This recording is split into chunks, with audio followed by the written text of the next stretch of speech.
Padmashri doctor DY. Patil यांचं काल कोल्हापुरातल्या कसबा बावडा इथल्या निवासस्थानी निधन झाले. आज त्यांच्यावरती पॅव्हेलियन ग्राउंडवरती सायंकाळी 5 वाजता अंत्यसंस्कार आहेत ते केले जाणार आहेत. यासाठी सर्वपक्षीय नेते देखील उपस्थित राहणार आहेत. सध्या आपण आहोत कोल्हापुरातल्या याच पॅव्हेलियन ग्राउंडच्या परिसरामध्ये आणि इथली दृश्य मी दाखवण्याचा प्रयत्न करतो आहे. सध्या या परिसरात जे अंत्यविधी होणार आहे त्याची जी तयारी आहे ती या ठिकाणी होताना आपल्याला पाहायला मिळते.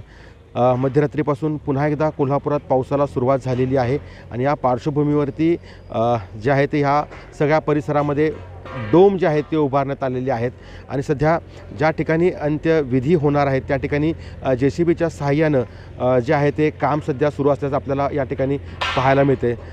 खरं तर आज कोल्हापुरात मल्लिकार्जुन खरगे, त्यासोबत उपमुख्यमंत्री एकनाथ शिंदे, उदय सामंत, पालकमंत्री प्रकाश आंबेडकर, हसन मुश्रीफ, रावसाहेब दानवे यांच्यासह अनेक दिग्गज नेते आहेत जे आहेत ते या ठिकाणी उपस्थित राहणार आहेत. त्यांचं अंत्यदर्शन आहे ते घेणार आहेत आणि अंत्यविधीमध्ये देखील सहभागी होणार आहेत आणि सर्वपक्षीय नेते जे आहेत ते यामध्ये सहभागी होऊन पद्मश्री डॉक्टर डी.वाय. पाटील यांचं अंत्यदर्शन आहे ते या ठिकाणी घेणार आहेत.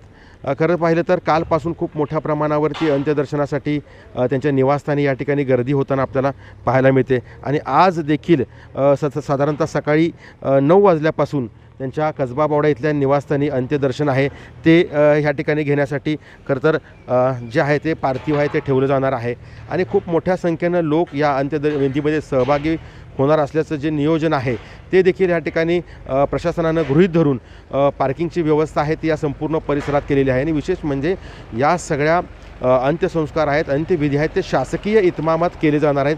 त्यामुळे प्रशासन या सगळ्या गोष्टी आहेत ते या ठिकाणी खरं तर काटेकोरपणे करताना आपल्याला दिसून येतं आहे. सतेज औंधकर, लोकशाही मराठी, कोल्हापूर. लोकशाही मराठी ऐका, पहा, जागरूक रहा.